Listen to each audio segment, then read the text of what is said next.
बोरी जिल्हा परिषद गटामध्ये राष्ट्रवादी काँग्रेसने कल्पनाताई काळे यांना उमेदवारी दिल्यामुळे लोकांच्या चेहऱ्यावर प्रचंड आनंद आहे. प्रामुख्याने महिला मंडळीमध्ये उत्साह आहे.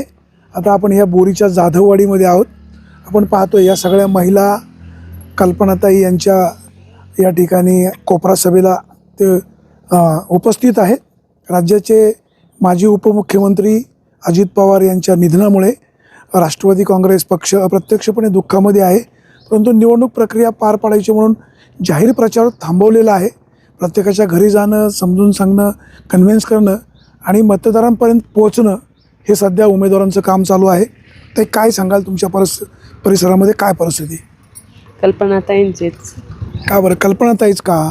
इतर पण काही उमेदवार आहेत, ते कारण माहीत नाही काय? सुशिक्षित एकदम सुशिक्षित सुशिक्षित उमेदवार, सुशिक्षित, सुसंस्कृत, सर्वच ते म्हणजे सर्व गुण संपन्न म्हटलं तरी म्हणजे काही हे नाही. त्याच्यामुळे अशी उमेदवार म्हणजे पाहिजे आमच्या गटाला खरं तर. कारण की भरपूर विकासाची कामं अजूनही आमच्या गावात असं आहे की काही विकासाची कामं झालेली नाहीत. मग असं आम्हाला असं एक नेतृत्व हवं आहे की जे आमची गरजा पूर्ण करेल. आणि आमच्या छोटंसं गाव असलं तरी त्या गावाच्या गरजा भरपूर असतात. आता इथे एक अपक्ष उमेदवार आहे, एक धनुष्यबाणाचा उमेदवार आहे. काय इफेक्ट होईल? आता इफेक्ट असं म्हणजे थोडाफार प्रमाणात होईल, पण आमचा जो जाधववाडीचा परिसर आहे तो सर्व म्हणजे जास्तीत जास्त पवार साहेबांना मानणारा परिसर आहे. आता आपल्याकडे 3 पवार साहेब आहेत, शरद पवार, अजित पवार, पांडुरंग पवार. हे बघा, किती काही झालं ना तरी शरद पवार हे सगळ्यांचे आमचे आराध्य दैवत आहेत. तुम्ही असं नाव घेऊन बोलले ना, लोकांमध्ये कन्फ्युजन नको व्हायला. नाही, लोकांमध्ये निश्चितच असं काही कन्फ्युजन होणार नाही. कारण की आमची जनता ही खूपच हुशार जनता आहे. त्याच्यामुळे असं काही ठरणार नाही. नक्कीच पांडुरंग पवार जरी असले तरी पण त्यांच्यावर ते आमचे गुरु आहेत अजून. आणि आम्ही नक्कीच आता वाईट वेळ सुरू आहे तर आम्ही नक्कीच त्यांनाच साथ देऊ. आता मला सांगा, पांडुरंग पवारांनी थांबायला पाहिजे होतं असं कार्यकर्त्यांची, जनतेची इच्छा होती. तुम्ही एक युवती आहात, तुम्हाला काय वाटतं? कुणी थांबायचं, कुणी पुढे चालायचं हा म्हणजे त्यांचा प्रश्न राहिला. पण कसं आहे ना, या तालुक्याला ना नवीन चेहऱ्यांची गरज आहे भरपूर. आणि कुठेतरी म्हणजे आता नवीन याला पण संधी दिली पाहिजे. आता आमच्यासारखे कार्यकर्ते होत चालले, ते निर्माण होत चाललेले आहेत म्हटल्याच्यानंतर आम्हाला पण असं वाटतं की ठीक आहे बाबा, नवीन चेहरे दिसले पाहिजे थोडेफार. किंवा कामं अजून त्यांच्या विचारसरणीत आणि आमच्या विचारसरणीत भरपूर हे फरक आहे. तर ते कुठेतरी असं ताळमेळ आता बसणं अवघड थोडं. मग जर ताळमेळ घडवायचा असेल तर आम्हाला आमच्याच पिढीचं पाहिजे ना कोणीतरी. आता राज्याचे उपमुख्यमंत्री अजित पवार यांचं विमान अपघातामध्ये दुर्दैवी अंत झाला, कसं पाहता? म्हणजे साहजिकच आहे. एकदम हृदयाला एकदम असं पिळून टाकणारी घटना घडलेली आहे. पण दादांनी जाता जाता म्हणजे दादांचं एकच हे होतं की आपण आज आहोत, उद्या नाही आहेत, पण काम थांबलं नाही पाहिजे. कामाचा माणूस आहे. आणि नक्कीच आमचा कामाचा माणूस गेला म्हणून आम्हाला दुःख ते आहेच. पण आता कसं आहे, थांबून तर जमणार नाही ना. विकास हा घडलाच पाहिजे. आणि जर थांबलो तर मग दादांचं स्वप्न ते अर्धवट राहून जाईल. त्याच्यामुळे काम थांबलं नाही पाहिजे. दादांचं स्वप्न होतं की विकास हा प्रत्येक गावाचा घडला पाहिजे. दादा जरी उपमुख्यमंत्री असले तरी माझे वडील सांगतात की ते अतिशय म्हणजे छोटे छोटे गावातले उमेदवार किंवा जे कार्यकर्ते त्यांची ओळख होती.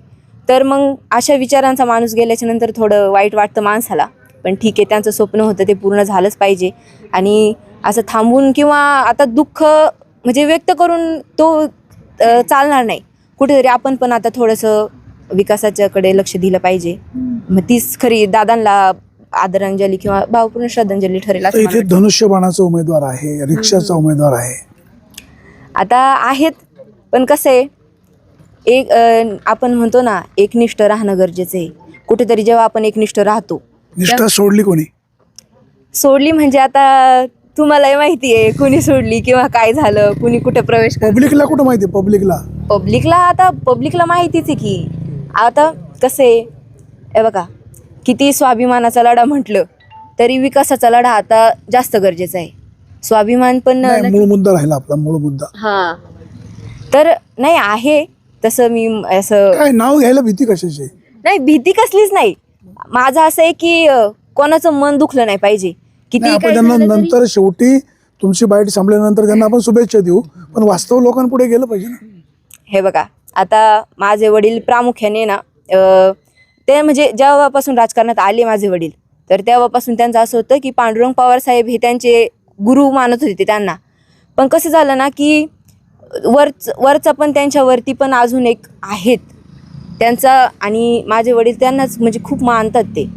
मग असं साथ सोडणं किंवा मला हे माझ्या मनाला पटत नाही. म्हणजे पांडुरंग पवार हे वागणं बरं नव्हा. हो, नक्कीच. नक्कीच. ताई, तुम्हाला काय सांगायचंय? कल्पना हवा कोणाची? कल्पनाताई काळे. मावशी, कोणाची हवा?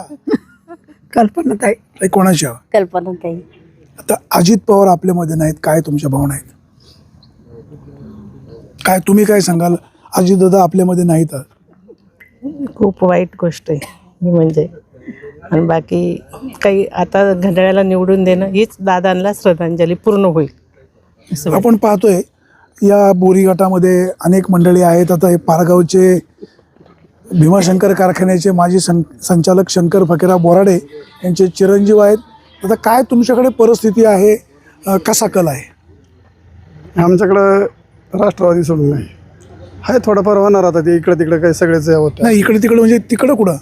तिकडे म्हणजे आता काय माऊलीचे आहेत, माऊलीचे पण समाज आहेत आणि पवार साहेबांचे ते पण. पवार साहेबांनी पक्ष सोडल्यामुळं लोक नाही, ते पवार साहेब म्हणजे कन्फ्युजन होतं. हा. पांडुरंग पवार साहेब का? हो, पांडुरंग पवार. पांडुरंग पवार साहेबांनी असं वागणं योग्य की अयोग्य? आता हा निर्णय त्यांनी योग्य घ्यायला पाहिजे होता, तो घेतलेला नाही. थांबायला पाहिजे होतं. हा, आणि थांबले असते तर अजून त्यांचं वजन वाढलंच असतं ना. आता आम्हाला इकडे तिकडे मागं फिरायचं काय जरूरच नसती लागली ना. आता माऊली खंडाकडे यांचं गाव नारायणगाव गटामध्ये आहे, ते इकडं पाहुणे म्हणून आलेत. कसा प्रतिसाद मिळेल? आता शिवसेनेचे जे काय असतील ना ते ठराविक प्रत्येक गावात आहेत ना, ते त्यांना मतदान होणारच आहेत ना. शिवसेना 2 आहेत. शिवसेना 2 आहेत, पण आता काय झालेलं आहे त्याच्यातही हे झालेलं आहे. कारण जे ठाकरे गं होते ते आता परत त्यांनी पहिले ठाकरे गं होते की नव्हते, आता ते शिंदे गं गेलेले. मग तिथं थोडाफार परिणाम होणारच ना. निष्ठेचे गप्पा मारणारे माऊली खंडाकडे धनुष्यबाणाकडे गेले, काही फटका बसेल का? हा, थोडाफार फरक होणार त्याला. भाऊ, काय परिस्थिती राहील? घड्याळ घड्याळ. कल्पनाताई संभाषेट चव्हाण आणि संभाषेट चव्हाण. तर अजितदादा पवार आपल्यामध्ये नाहीत, काय भावना? अजितदादा नाही म्हणजे शेतकऱ्यांची मोठी हानी सगळ्यात पहिला मुद्दा. आणि शेतकऱ्यांचा कैवारी गेला. जर शेतकऱ्यांच्या बाबतचं कोणी प्रश्न सत्तेत असून किंवा सत्तेत नसू मांडणारा जर नेता होता तर अजितदादा पवार होता. सर्वात मोठी जर हानी यात झाली असेल तर कोणी शेतकऱ्यांची झालेली, ही भावना 100% प्रत्येक शेतकऱ्याच्या मनात आहे. विरोधीला असू किंवा दादांचा कार्यकर्ता असो, प्रत्येक माणसाच्या मनात तीच भावना, तीच सल आणि कधीही भरून न निघणारी पोकळी निर्माण झालेली आहे. पक्षशिस्त शिकवणारे पांडुरंग पवार त्यांनी या जिल्हा परिषद निवडणुकीमध्ये बंडखोरी केली. साहेब आमच्यासाठी आदरणीय. साहेबांवरती आम्ही कधी बोलू शकत नाही, कारण त्यांनी चांगले विकास कामं आमच्या भागात केलेत. परंतु शेवटी प्रत्येकाने जे काय प्रोटोकॉल आहे तो पाळला पाहिजे होता. साहेबांना आमची अपेक्षा होती का साहेब निश्चितच माघार घेतील. म्हणजे मनापासून आम्हाला असं वाटत होतं, कारण कोणालाही असं वाटलं नव्हतं का साहेब असा निर्णय घेतील, असं करतील. ठीक आहे, त्यांनी त्यांच्या सतसत विवेकबुद्धीने तो निर्णय घेतला आहे. त्यांना त्यांचं लक लाभो. काय फटका बसेल? नाही वाटत मला, कारण आमच्या तिकडून संभाषेट चव्हाण यांचं पारडं जडे म्हणण्यापेक्षा माणूसच कामाचा आहे आणि कामाचा माणूस असल्यामुळं 100% मतदान राष्ट्रवादी काँग्रेस पक्षाला होईल हे मला असं वाटते. भाऊ, काय परिस्थिती राहील? परिस्थिती तशी खूप छान आहे वाणी साहेब, आणि पूर्णपणे म्हणजे संपूर्ण गटात आम्ही आता बघतोय घड्याळाची भरपूर हवा आहे. काय, कशामुळे? घड्याळाची हवा याच्यामुळं की जरा थोडंसं कसं माहिती आहे का तुम्हाला वाणी साहेब, आज आपण पाहतो पुणा जिल्हा परिषदेवर नेहमी पवार कुटुंबाचं वर्चस्व राहिलेलं आहे. आदरणीय शरद पवार साहेब असतील, आदरणीय स्वर्गीय अजितदादा असतील, तर अजितदादांच्या माध्यमातून आपण पाहत आलो आत्तापर्यंत आपल्या तालुक्याचा विकास. स्वर्गीय वल्लभ शेठ बेनके साहेबांच्या माध्यमातून, आपले माजी आमदार अतुल शेठ बेनके यांच्या माध्यमातून यांनी नेहमीच अजितदादाला साथ दिलेली आहे आणि त्यांच्या माध्यमातून ह्या आपल्या तालुक्याचा नेहमीच कायापालट झालेला आहे. त्याच्यामुळं आम्हाला असं खात्री आहे की पुन्हा एकदा पुणा जिल्हा परिषदेवर सर्वस्वी राष्ट्रवादी काँग्रेसची सत्ता येईल आणि नक्कीच पुन्हा एकदा विकासाचं वारं या तालुक्यात वाहेल. राष्ट्रवादी काँग्रेसच्या फाटाफुटीनंतरही मी पक्षाशी प्रामाणिक राहिलो. माझ्या सुनबाईला पक्षाने उमेदवारी द्यायला पाहिजे होती, माझ्यावर अन्याय झाला आहे असं पांडुरंग पवार म्हणतात. आता साहेबांवर तसं साहेब बोलायला आम्ही खूप छोटे कार्यकर्ते आहोत, परंतु आमची अशी एक प्रामाणिक इच्छा होती. साहेब स्वतः व्यक्तिशः मला पण भेटले होते. साहेब मला पण म्हटले की शरद आपल्याला उमेदवारी मागतोय आपण पक्षाकडे, काय होईल. म्हटलं साहेब तुम्ही मागा, नक्कीच प्रयत्न करा, परंतु आम्ही तुम्हाला ठाम सांगतो की पक्ष ज्याला उमेदवारी देईल आम्ही नक्कीच त्याच्याबरोबर राहू आणि त्यांचंच काम करू. आणि आम्हाला असं वाटतं, म्हणजे प्रामाणिक इच्छा आहे आमची की साहेबांना आजही अतुलदादांनी हाक दिलेली आहे का अजितदादांचा शब्द पाळा आणि अजूनही तुम्ही सहकार्य करा. आम्हाला अजूनही प्रामाणिकपणे वाटते की पवार साहेबांनी अजूनही पण वेळ गेलेली नाही, नक्कीच अजूनही कल्पनाताईंना पाठिंबा जाहीर करावा असं प्रामाणिकपणे वाटतं. आता पांडुरंग पवार असं म्हणतात, म्हणजे इलेक्शन लागायच्या अगोदरपासून हे तालुक्याचे माजी आमदार अतुल बेनके माझा फोन घेत नव्हते. सर्वे जो झाला पक्षाने केला त्याच्यामध्ये कविता पवार पुढे होत्या, कसं पाहता? नाही, आता शेवटी साहेब आहे बघा, पक्ष हा एक कुठल्याही पण तुम्ही कुठल्याही पक्षाचं बघा, प्रत्येक पक्ष हा त्यांचा सर्वे करतातच. आणि आता पक्षाचं जर समजा पक्षाच्या सर्वेत जर कविता पवार जर पुढं असत्या तर अतुलदादांनी सुद्धा तिकीट टाळलं नसतं. पांडुरंग पवार खोटं बोलतात. आता साहजिकच आहे, ज्या अर्थी कल्पनाताईंना तिकीट मिळाले त्या अर्थी नक्कीच पक्षाचा सर्वे कल्पनाताई पुढं होत्या. हे आम्हाला पण जरा काही अंशी कळालं. त्यामध्ये सोनल कोरडे आणि कविता पवार जरा थोड्याशा मागे होत्या, हे आम्हाला पण जरा थोडंसं ज्ञात आहे. आता माऊली खंडागळे यांचं गाव मांजरवाडी, त्यांचं गाव येतं नारायणगावच्या त्या गटामध्ये, ते इकडे पाहुणे म्हणून त्यांच्या अर्धांगिनी उभे राहिलेत, काय परिस्थिती राहील? साहेब जरा थोडंसं त्या गोष्टीबाबत तर म्हणजे थोडीशी लोक नाराजच आहेत. आणि त्यातून ज्यांनी खऱ्या अर्थाने एकनिष्ठतेच्या गप्पा मारल्या ते आज स्वतःच्या उमेदवारीसाठी, स्वतःच्या स्वार्थासाठी म्हटलं तरी हरकत नाही, आज तुम्ही धनुष्यबाणाकडे गेले, मग तुम्ही एकनिष्ठतेच्या गप्पा इथपर्यंत का मारल्या? तुम्हाला तर उद्धव बाळासाहेब ठाकरे पक्षाचं तालुका प्रमुख पद होतं, मग तुम्ही कशासाठी आज तिकडे गेले? काय कारणच, गरजच नव्हती ना. तुम्ही एकनिष्ठ होते पक्षाशी, तुम्हाला नक्कीच तालुक्यात आदराचं स्थान होतं आणि त्या आदराचे स्थान असताना तुम्ही आज फक्त स्वतःच्या स्वार्थापोटी स्वतःला उमेदवारी मिळत नाही म्हणून तुम्ही तिकडे जाता, हे चुकीचं आहे ना साहेब. राष्ट्रवादी काँग्रेसने बोरी गटामध्ये कल्पना काळे यांना उमेदवारी दिलेली आहे, प्रतिसाद खूप चांगला मिळतोय.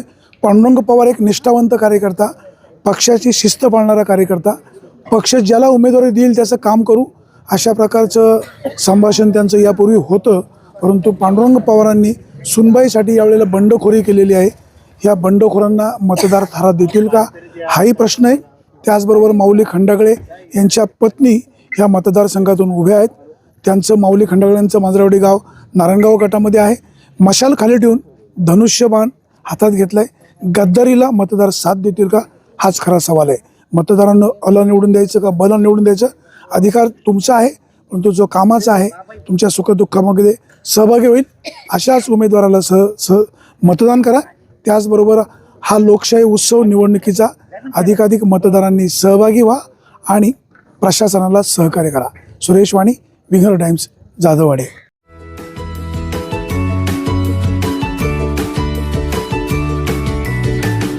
बातम्या शेतीच्या, बातम्या मातीच्या, बातम्या अन्यायाच्या, गुन्हेगारीच्या,